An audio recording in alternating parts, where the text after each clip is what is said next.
Hello everyone, I'm Brian and welcome back. Let's go ahead and get started.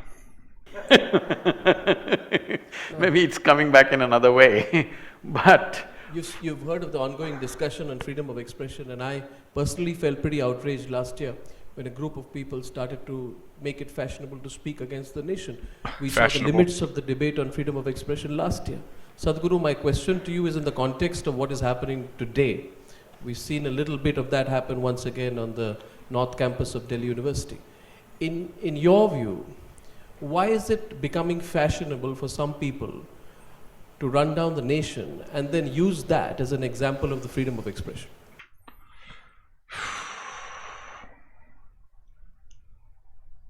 Fashionable. It's really weird to say that as though it was some kind of fashion statement as opposed to being something that was meaningful. It's very much the same thing that's going on in the United States as well. I mean, don't get me wrong. How do you consider your country to be freedom of speech if you can't speak against the country? But there is a way to do it right, of course. But what is that way? Are we going to have a police on saying what is and isn't the right way of freedom of speech, or are we going to have freedom of speech? Again, this is something I talked about in that video. It's like, if you're a supporter of freedom of speech, then you support what they're saying. But if you don't support what they're saying, then you're not a supporter of freedom of speech, which is kind of like, how do you win against that, you know? It's just, I don't know.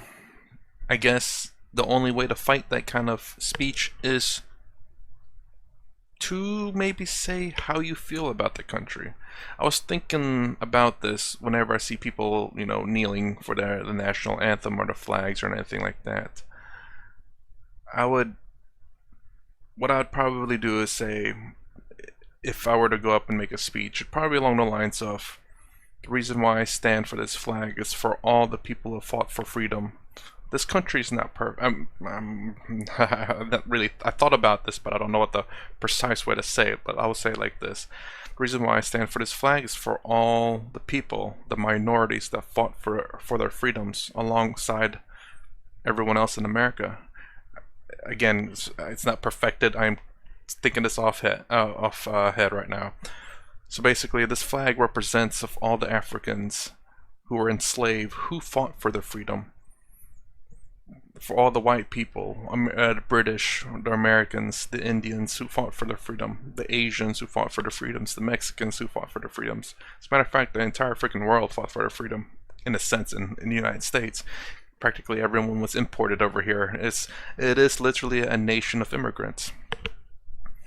This country's not perfect, absolutely not, but that flag represents what we are today. The accomplishments that America has strived to correct. It's not like it was always wrong. Every country had slavery. No country's perfect. We're just another country like them. But we are striving to be better, and that flag's a representation of our struggle to be better. By kneeling for the flag, I don't know if I would even say that actually. And that's the reason, and I think this is what I'd say. And that's the reason why I stand up for this flag, because of our fight. Our fight to truly become a great country. Maybe even the greatest country in the world. But I stand for everyone who's fought for their freedoms, who fought for this country, and who fought for equality. Man, I don't know, that speech sounds terrible, but you get the idea. That's what that flag represents. Those who kneels for the flag, I would not say this because I don't want to try to talk down to people, but here's the side note in my mind. If you kneel down for a flag, you know what people who kneel downs do? The people who kneel, those are people generally who are enslaved. So you're saying that that is your master, that you're not worthy, or you respect it, actually, as a matter of fact. People who kneel are either slaves or respecting the flag. It's not a disrespect, honestly. But the thing is, though, is that if you have the ability to kneel down, then you clearly have the freedom, and you're free to do so. But I stand for the flag because my father fought for this country. Many people fought for this country. Many people fought for this country to fight for the good, for the freedoms that we all have today. Definitely gotta structure that correctly, but it's about right. I find that hypocrisy. What do you think?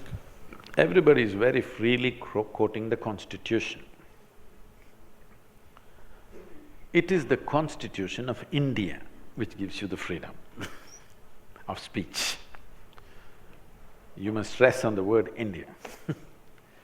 It is the Constitution of India, it is not some divine constitution which has given you this freedom. It is the Constitution of India which has given you this freedom. The moment you question that, then you have questioned the fundamentals of the making of a nation. See, religions have their own constitution. The only problem with this constitution is it's not amendable. A nation has a constitution, but if all of us don't like it, we can amend it.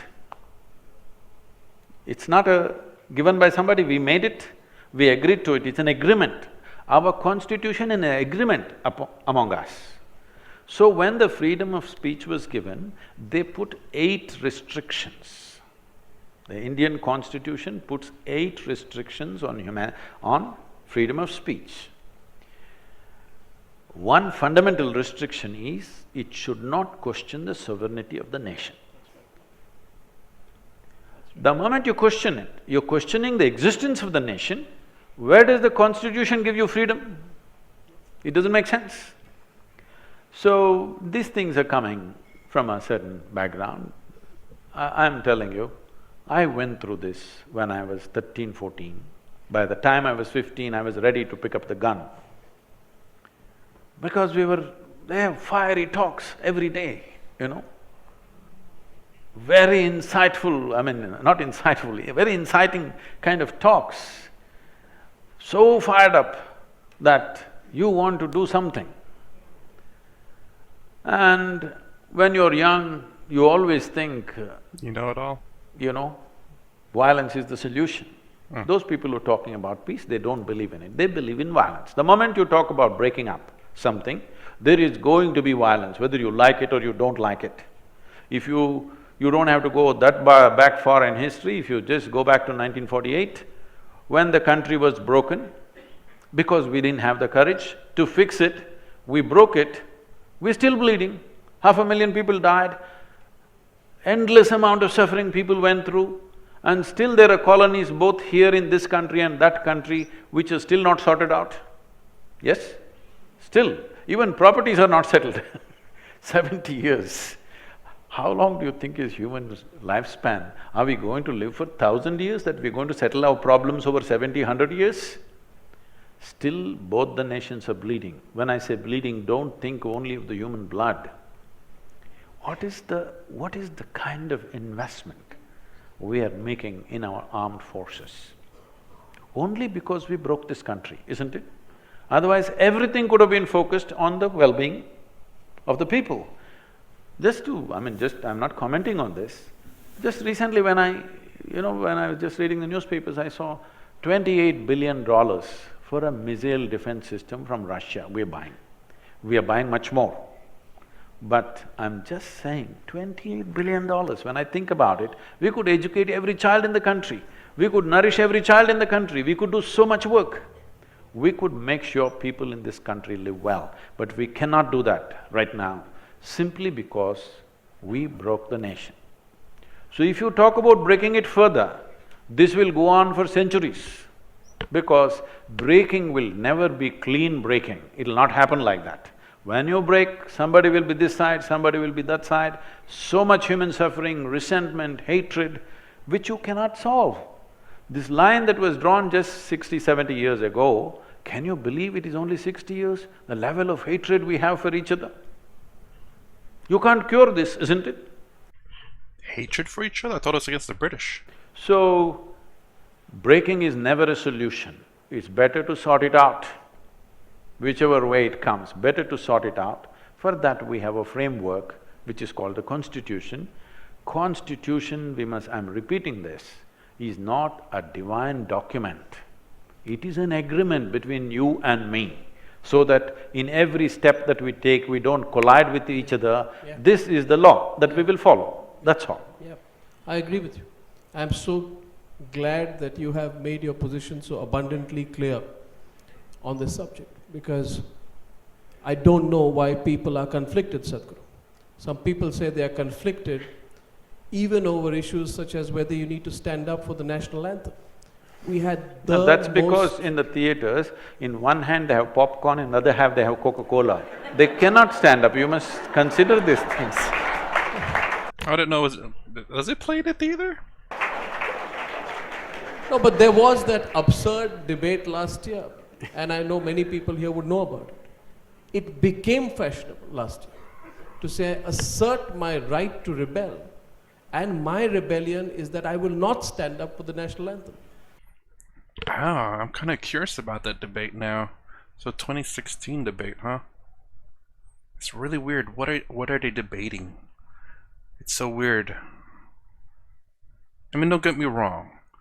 You look at America, the British colonies in America, before it became America, they rebelled. They how do I say this? America before the 13 colonies, they're British settlers basically, and they lived here for a while. I think they started families here and stayed here permanently, and they rebelled against the British. And they did some horrible things to people in the country to get them to convert against the British people. They were trying to say that the British did it, when in fact it was the people, their next door neighbors, basically. It's kind of trashy from the things I've heard them do. I don't know how much they did, but they've done some things like that to try to get people on their side. And I mean, don't get me wrong, they were justified in doing it because the British were taxing the crap out of the colonies and they were getting tired of it.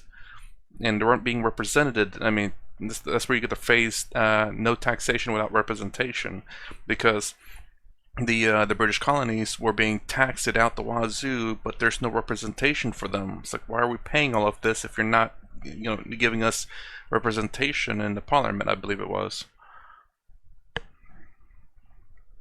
This is the kind of thing I'm thinking this is going, but I know it's a bit different. But I'm just wondering what they're rebelling against. It's kind of, again, I don't know who did it first. It's kind of like a winner, like a terrible win, a terrible race to see who's the crappiest kind of deal. The United States not standing up for the national anthem as well. And you look at the Black Lives Matter movement. Some has legitimate reasons. There were some other Black Lives Matter movement that were completely trash. It sucks that the good and the bad gets mixed in. Maybe the bad just took up that anthem just because, and my problem is the fact that I'm not for any one race. I always try to just think of in general, because when you start thinking about specific races, in my mind it becomes racist, because it's like, oh, only because of this race or that race, I'm choosing something. When you think about a race, that's racist in my mind. So that's why I always say I'm against injustice. That applies to everyone. Injustice for everyone. Blacks, whites, Hispanics, Asians, Middle Eastern, European, whatever it may be, African. I'm against injustice.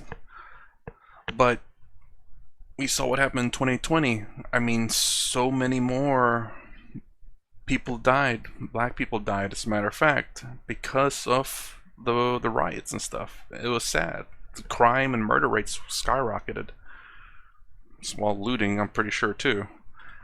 But again, these are the people that are terrible, that took up the banner of Black Lives Matter, I'm pretty sure. And I wouldn't doubt that they want to say that they are part of that too. Again, there are good groups of Black Lives Matter and bad groups of Black Lives Matter, and we've got to acknowledge that.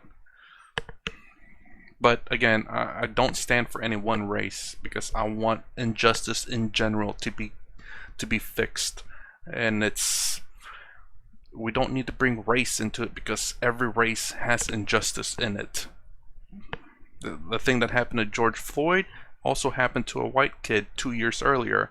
Their family, did they get any recognition? Did you hear it in the news? No. This kid had I believe had a learning disability or some kind of disability, and the same thing that happened to George Floyd happened to him, where it wasn't anything like criminal or they called the cops on him. He was, I think, wandering on a street, and they pinned him down because he was acting kind of weird, and they held him down, and then he died. And it took, I believe, if I remember the story, it took his family 2 years to finally get the videotape, and for the cops to maybe be punished by it. And you think maybe it's because the color of his skin. The reason why it didn't get much news attention.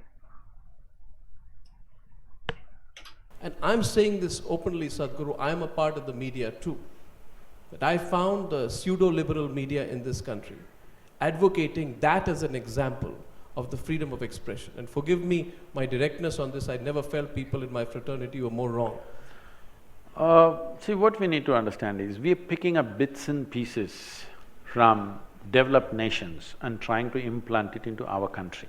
Well said, well said. When… Well said. When 50% of the population has not even eaten properly, you can't be debating nuances of democracy. It's just stupid. You go to United States of America, in every sports event, okay, in a baseball match, national anthem is played, everybody will stand up like this, okay? I wonder if he'll say that today. Not anymore, you can see it in the news. Athletes taking a knee for the national anthem.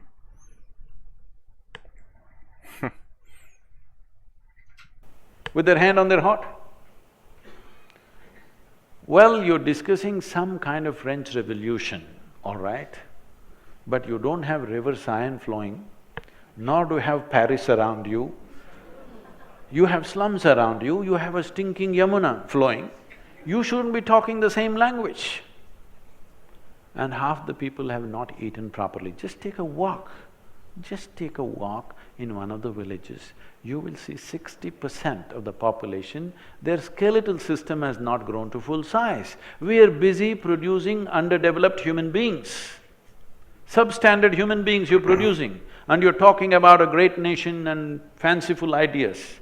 This is not the time. When everybody is well fed, when things are taken care of, then maybe you can talk about certain things. This is not the time. I don't feel alone there. In the United States, you may think of it like a very developed nation, even in very rich states like California, as a matter of fact. Again, let me put out the statistic. I've heard that if California became its own country, I think I've heard it becoming the 5th richest nation in the world. But it has, I think, either the 1st or 2nd most homeless people there. So yeah, not everything is fine and dandy in the United States as well. You know, I visited California, and I was honestly amazed of how many homeless people and how the streets smells like piss. Because I was like, oh, it's gonna be like a fantastic state. You know, it's California, it's sunshine and whatever. It's a bunch of rich people. It's got to be a wonderful state. Well, not really. It smells like pee over there, and now I'm hearing it smells like poo too. I can't necessarily blame California entirely, because if you're going to go homeless somewhere, that would be the state to go homeless in, because I hear there are some homeless people there that actually stay homeless because of all the benefits you get. So they choose to be homeless. I don't agree with you, Sadhguru. I don't think great nations are built out of economic well-being. But that's my simple point of polite disagreement with you. I'm not saying economic well-being. Eating what I need to eat to sustain this body is not economic well-being. It is a fundamental right. Whether there is a nation or no nation, not just for a human being, not just for a human being, for every worm, insect, animal, bird, the basic sustenance necessary for their survival is the right of that creature, isn't it? So this is not about economic well-being.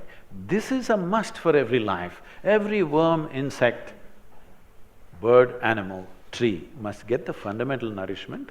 Of course, we are included as one of the creatures. No, I meant it in your linking the talk of a great nation to whether we have everything that we need. I think we still can be, even if we don't.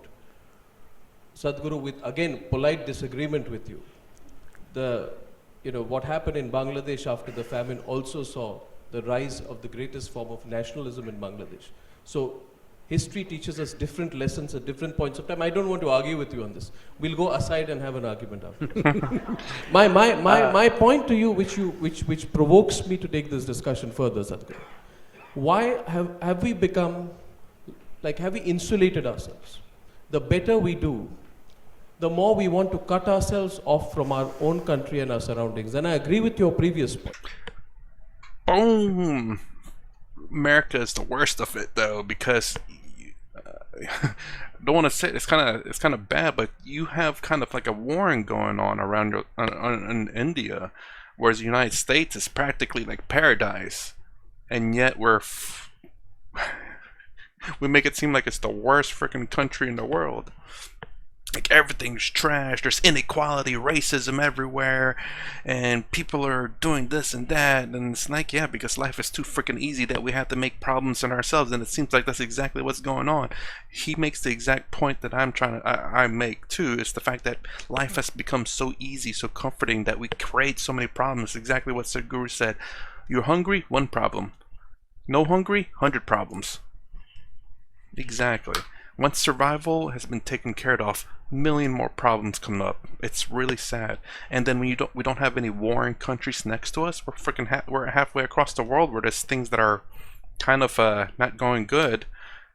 We have nothing to worry about. So it's kind of crazy. We have all this comfort, and yet somehow we're not a happy nation. It's really weird. They say America is the richest nation, maybe, I don't know.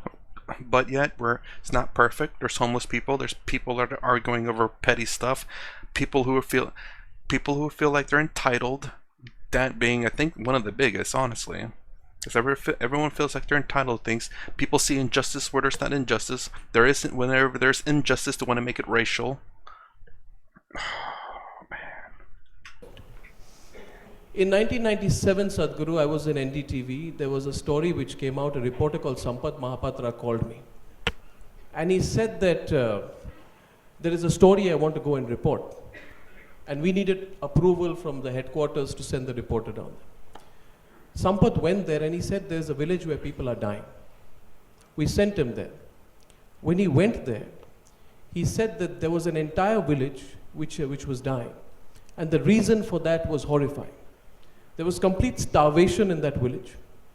There was a drought, there was no health facilities, there was not a grain of rice. So the people of this area, which is the KBK, Kalahandi, Bolangir, Koraput belt in Orissa, started taking the seeds of mangoes, putting it into muddy water and making a soup of it. That, because it was so hot, started becoming rotten. And so it was a rotten mango gruel that was prepared. And because they were so hungry, and no mother can see her child starve, they were poisoning themselves to death because they were so hungry they had to eat something. In my life, I remember at that time as a reporter, I stood outside gate number 1 of Parliament. I was so angry, and I confronted the then food minister, who said to me that इस बड़े देश में 20-30 लोग मर जाते हैं, आप बात का बतंगड़ बना देते हैं. And I was shocked and horrified, Sadhguru. Till this date, I feel, and people say to me, why do you scream so much? I say, because in this country, you don't yell, you don't scream, nobody gives a damn. And that's why I agree with what he says there too. It's the sheer fact that, you know, if you do peaceful protest, no one's gonna hear you. Why? You're peacefully protesting. I hate that fact. But the thing is, though, is that you can still peaceful protest. You just have to do it in large numbers. Otherwise, if you're small and you're peacefully protesting, no one's gonna hear you. You have to scream. You have to make noise. You have to break stuff to get attention. But if you get enough people, a large enough group of people, you can do it peacefully. That's the difficult thing, though, because everyone has to live their lives. Everyone has to go to work. You know, they're worried about feeding their family and themselves as well. That they can't worry about someone else because they themselves are struggling. It's really sad. And also, this makes me think. I remember watching this one video on YouTube where I believe it was a Mexican family, maybe, that, you know, they're starving too, and what they do is they feed their babies coffee. And because coffee apparently has an appetite suppressant, so they're not always hungry. It's really sad. And I saw this other group of YouTubers where they go to, I believe, again, it was either Mexico or a Hispanic country, the south of America. Not South America, but south of America, so it could be one of the islands. And they went there trying to live like they do. And one of the things that stuck to my mind was whenever they they realize how much they have to eat per day, how much money they have, and that money spent specifically for food, it was not enough. It's like, how do I say? I don't know how to convert it, but just say like $1.50.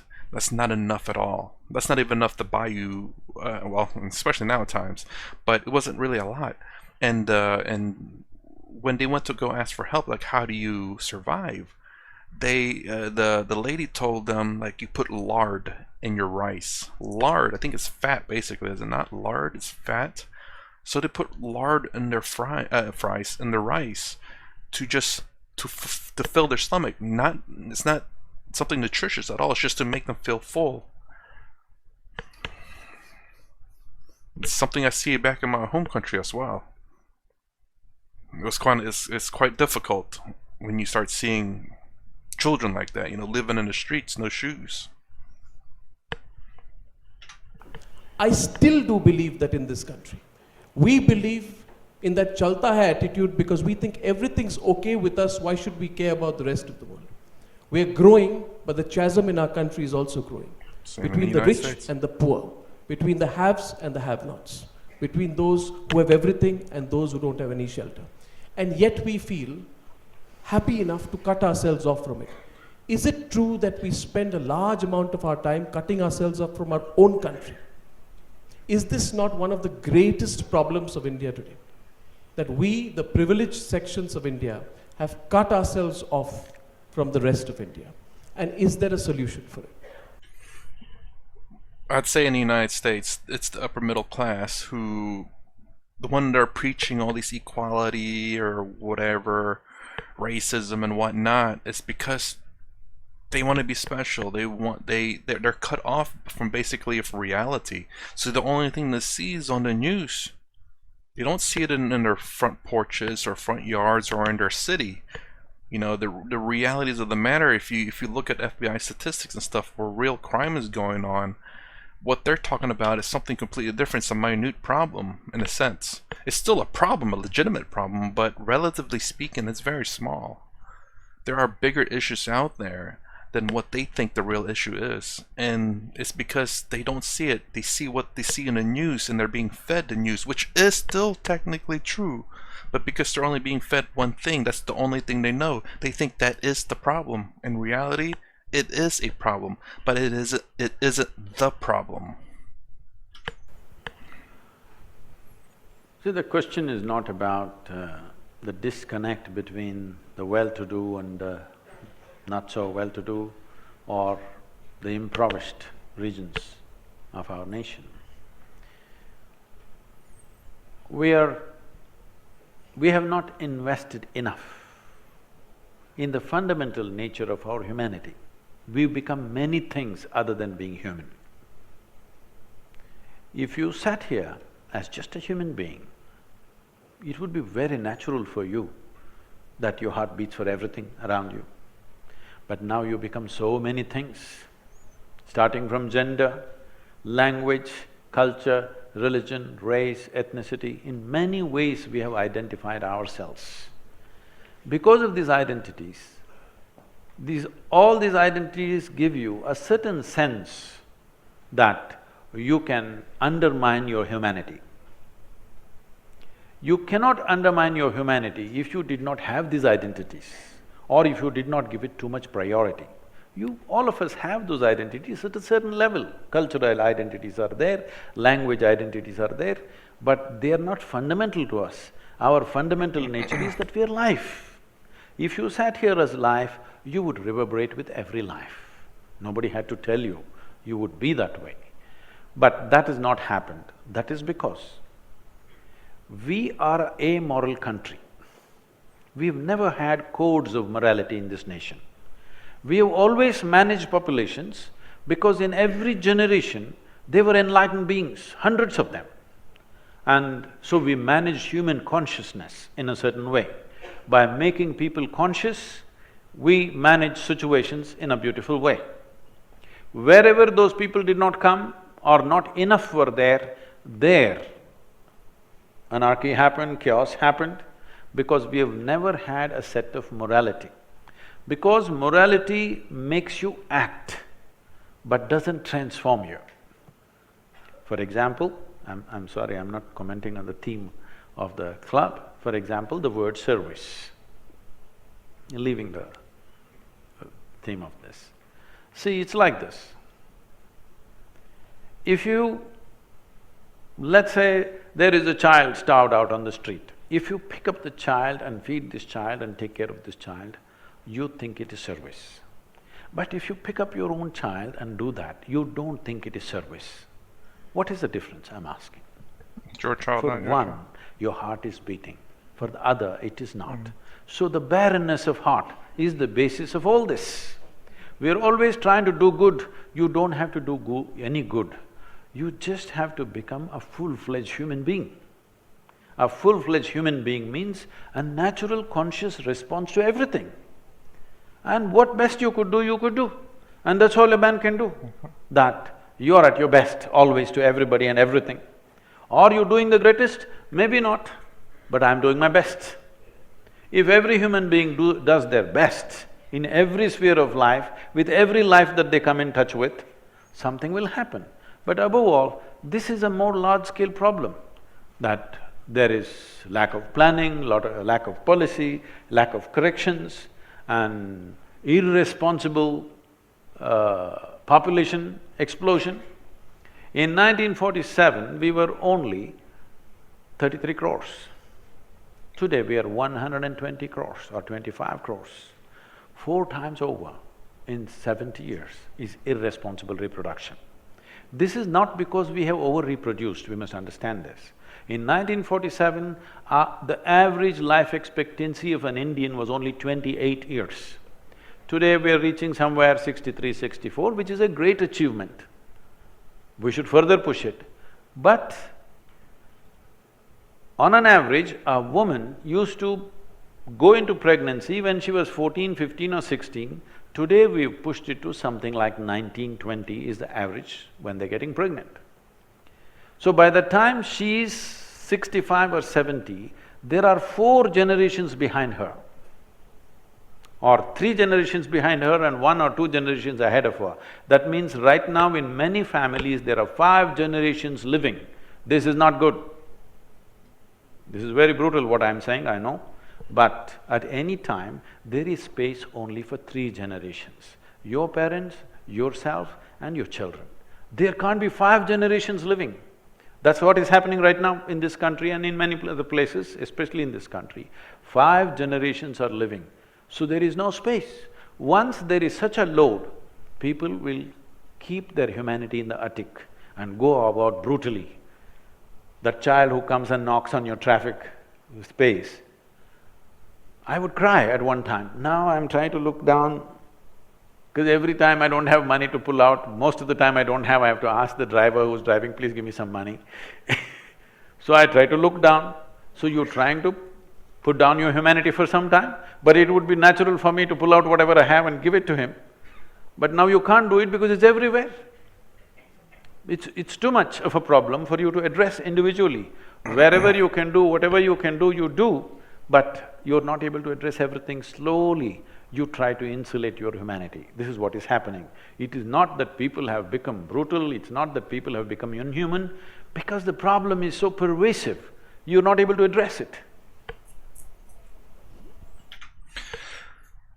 Okay, before he goes into the next part, but…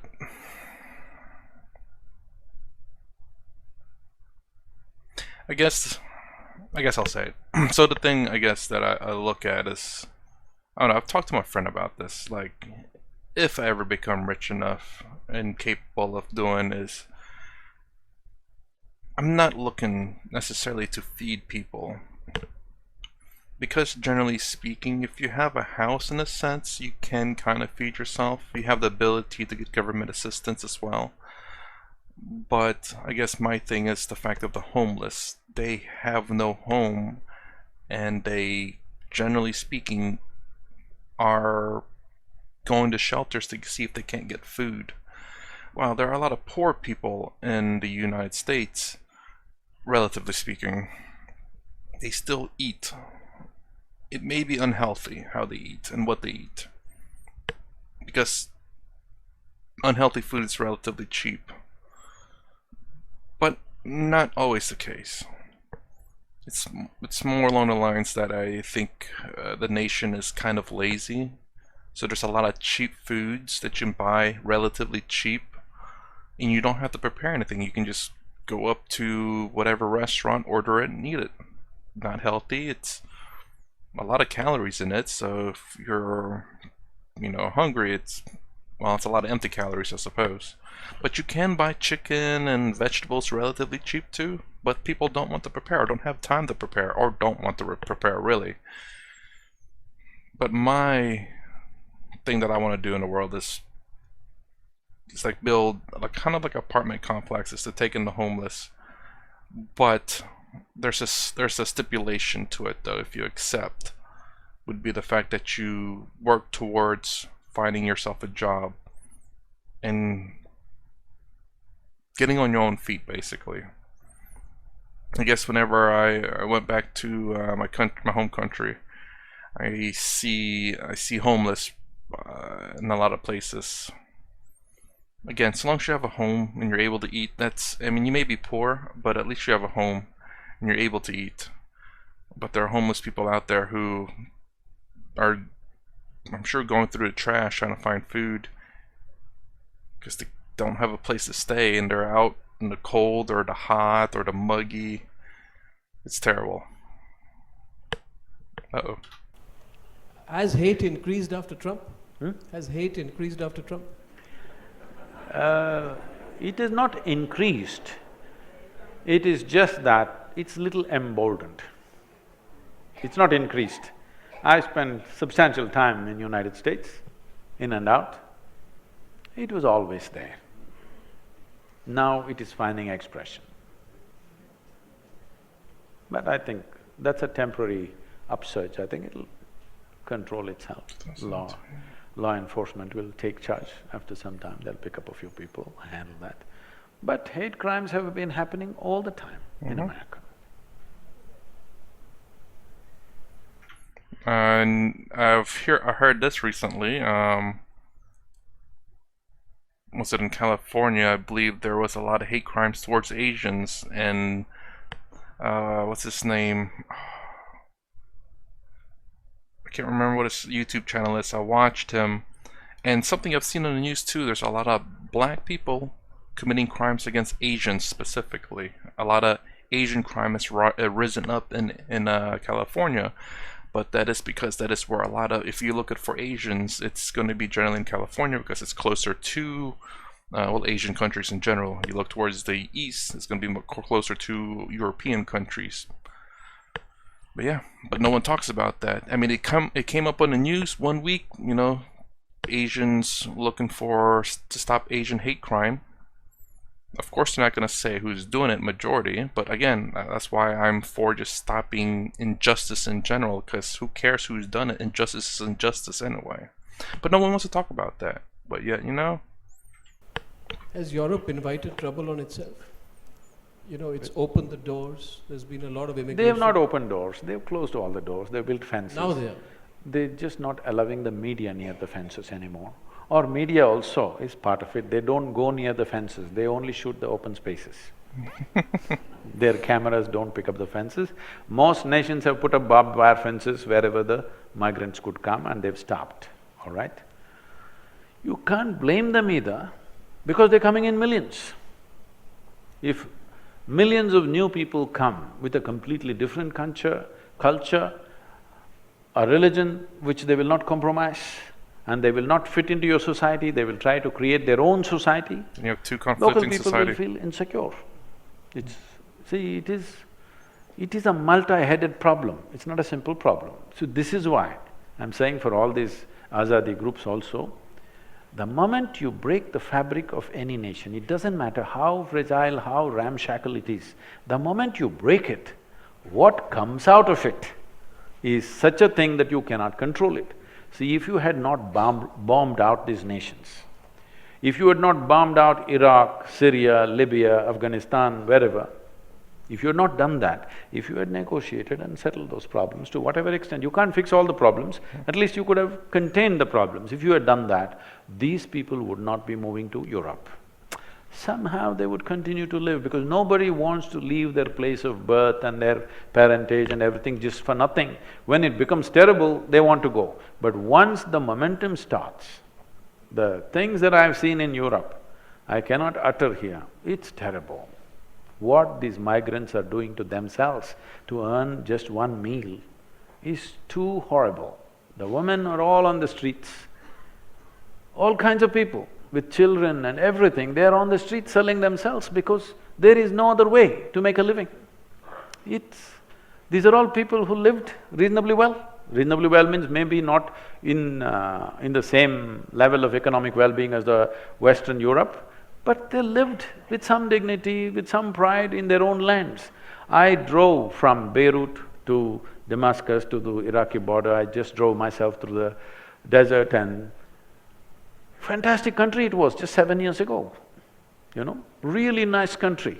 Particularly this city, Aleppo city, which is an 8,000-year-old city, this city was built on taxes levied on Indian traders. So you must assume, what is the level of trade that was happening between India and Damascus and Jerusalem was such, just by the taxes that the Indian traders paid, they built a city, a living city, 8,000 years old, one of the most beautiful cities, if you ask me.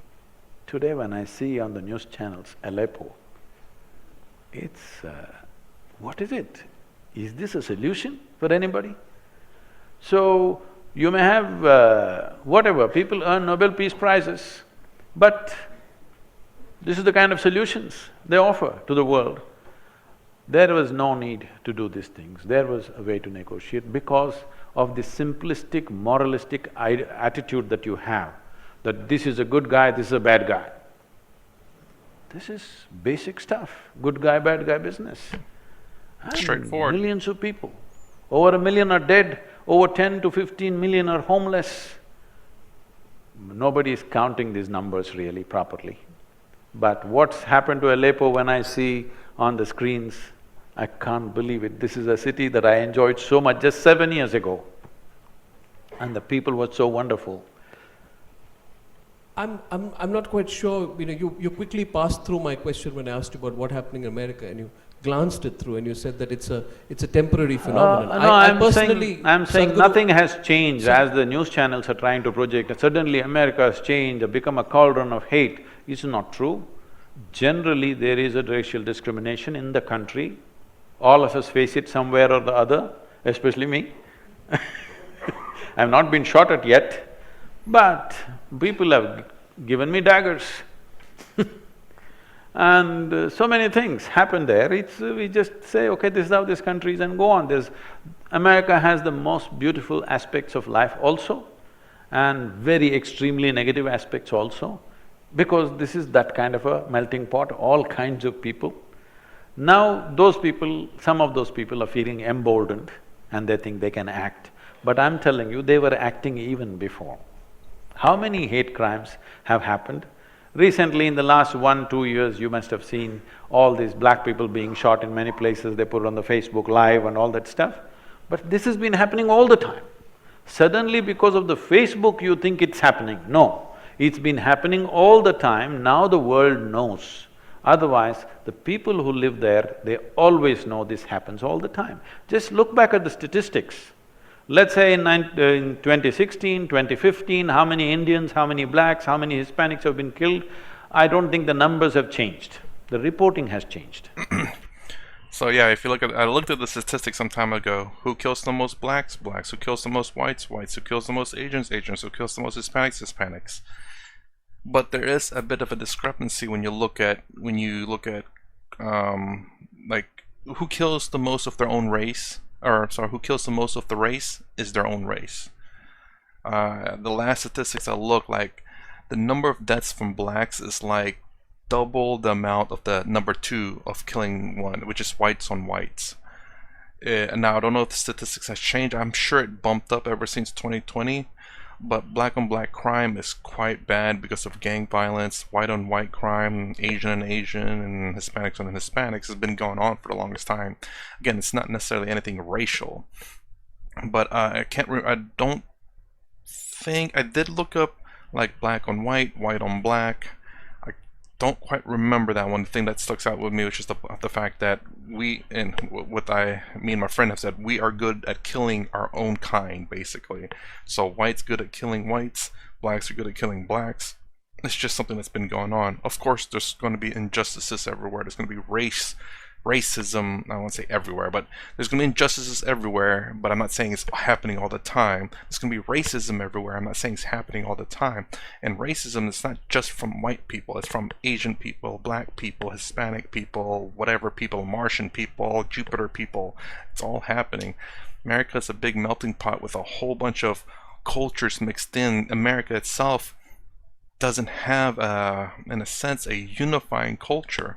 Doesn't even have a unifying, in a sense, language, even though I don't think America has a national language, even though it's probably generally accepted that it's English. But I think the next one is Spanish. But yeah, I mean, and I guess one problem is the sheer fact that we keep bringing back the past and blaming people in the present about the people in the past, which the people in the present had nothing to do with the past, but somehow the past is coming back to haunt the present, even though the present was not the past, and the past is the past and the present is the present, but yet the past is blaming the present. It's like, why blame the people in the present about the past? We have to look to the future and present, look back to the past for knowledge and education to see what we can do better, not to blame people in the present. Because again, you're not going to get anywhere if you're just constantly blaming people for things they didn't do, or probably not even ready to, or maybe even these people helped the other people get out of slavery, yet you're blaming them for getting you out of slavery. But what the heck? And you also, no one wants to blame, go back to Africa where it's called the slave trade for a reason, because white people bought black slaves over there. I do believe, I'm not sure how much of it's true, but I wouldn't doubt it, that Africa back in that time, I do believe, were tribal. I mean, most nations were tribal, but I'm sure one tribe captured basically another tribe and sold the men to the white folks. You look at Egypt, freaking massive slavery going on there, but I think the mostly enslaved, well, their own kind, or the African continent for that part. But yes, slavery was everywhere. Slave trading was a lot better than having to go hunt a village yourself, because you put yourself in danger. So why not have someone else do it and just trade for it? But regardless, they don't look at that. They just want to go back a certain point that matches up greatly with what they want, and it's okay right here, perfect. Now let's blame from this point forward. We talk about this point backwards. No, that's okay. No. But I just wish to understand that no country's perfect. You can't blame the people in the present for things that's done in the past, which they were not involved with in the first place. That's not how you get allies. That's not how you progress in the future, by blaming and tearing the people in the future, in the present, apart. You have to unite if you want to make the country a better place. You're blaming the media for that. I'm not blaming the media. You're not blaming Trump. You're not blaming Trump, but you're blaming the media for that. I think Trump has emboldened us. I'm saying, yes, definitely his presence has emboldened them. But I'm saying, nobody needs to embolden them, they've been always doing it. Yeah. Maybe now they're uttering the words. They're not afraid of uttering the words because they think at the highest office there is support. Sadhguru, now let's look at a few issues that you've raised in the last 3 minutes. You say that, there must be a better solution, there must be no confrontation. Non-violence is not always the answer. No. I would argue. Yes. It's okay to say, it doesn't deliver results. No. Not all the time. In your view, can non-violence be an answer, for example, to jihadi terrorism? Not at all. So, if not so, then what I would like you to tell this audience is, dealing with one of the greatest individual constructs of problems in the world today, which is jihadi terrorism, in your view, Sadhguru, what is the direct antidote to jihadi terrorism? An immediate and quick solution to it. Wow, that is kind of hard. I wouldn't say this is it's similar to some degree, but jihadi terrorism is just way extreme. I mean, look at God, I can't remember what his name is. He's a black singer, and he literally goes to the KKK and becomes their friend. Back in the day, the KKK could do a lot of things, but now this black person, Daryl Davis, I think that's his name. I love watching his special on Amazon. I love watching it. He is an amazing person because he goes out to them and he doesn't hate them. He befriends them. It's kind of funny, the story that he said that, you know, one time he was with this group of the K's and I think their van or something broke down and they couldn't get to their convention. And you know what he said? He said, "Hey, I got a van, I can drive you guys there." I'm like, you don't think about that kind of stuff. That's crazy talk.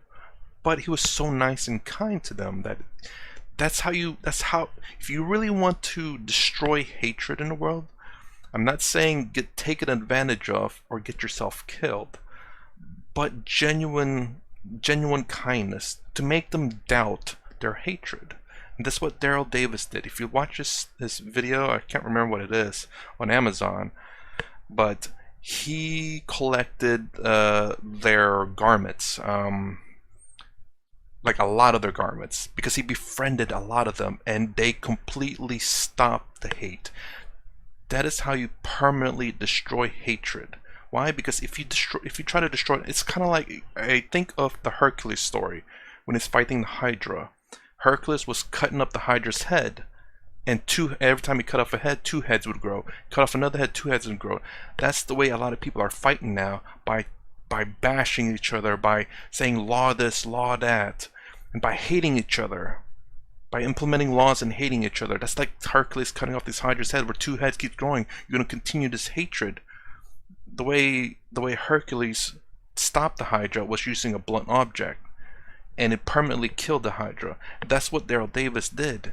He used a blunt object on, no, not literally, but he used a blunt object on these members, and that's how he collected all their uniforms. Basically, that uniform was them that's them giving up their hatred. That's permanently dead. That family that gave up that cloth, that's the end of the Hydra's head. They will no longer teach their children. They will now teach them, it's like, you know what, we've been wrong about this. No more from that family will ever grow hatred. Why? Because the parents will say, you know what, I've been wrong, I will not teach my children that. And there you go. Future generations, no more hatred. If you start slashing these K members, they will teach their children, it's like, yeah, you hate these people, you hate that, because they're doing this, they're doing that. You're continuing this hatred. You're using that sword, slashing the head. Not the right way to do it. That's why I like Daryl Davis. His approach, it is tedious, it is long, and it's very hard, but it is a permanent death for the hatred, for the Hydra. But they don't know how to do it that way. Quick and easy again. Quick and easy. Get the law out there, spit out hatred, and just continue on. What is the direct antidote? That's what I'm doing, that's my work. But quick solution, I don't have one. Oh, good answer. Wow. There's no quick solution. Individual transformation is the only solution, but that's not a quick solution, but a lasting solution. Oh. Boom! I didn't think he was going to say that. That's great. I thought he would have had a quick solution. I would have figured defending your country. Obviously, you have to do that. There is just no way you can. No matter how kind you are to these people, whoever they may be, the K's or whatever, the hatred group or whatever, you cannot just be rolled over by them. Because if you go and your teachings go with it, that's just going to continue on. More hatred will continue on. You have to self-preserve. Obviously, you don't want to have to resort to these extremes, but you have to make sure that you are not taken out. Again, peace. I just love how I'm just so glad that the ideas that I've accepted in my life, my way of life, is the ideas that someone else followed, that I've learned from, and also from Sadhguru. And it's nice that it matches up with a lot of things that I've learned. It's genuinely amazing. But anyways, I gotta end it right here because it's running long again. Good lord. Anyways, that's the end of this video. There's gonna be hopefully one, more than likely 2 more parts. If you like my content, please consider subscribing. Thumbs up, thumbs down below. Thanks for watching. I'll see you in the next vid.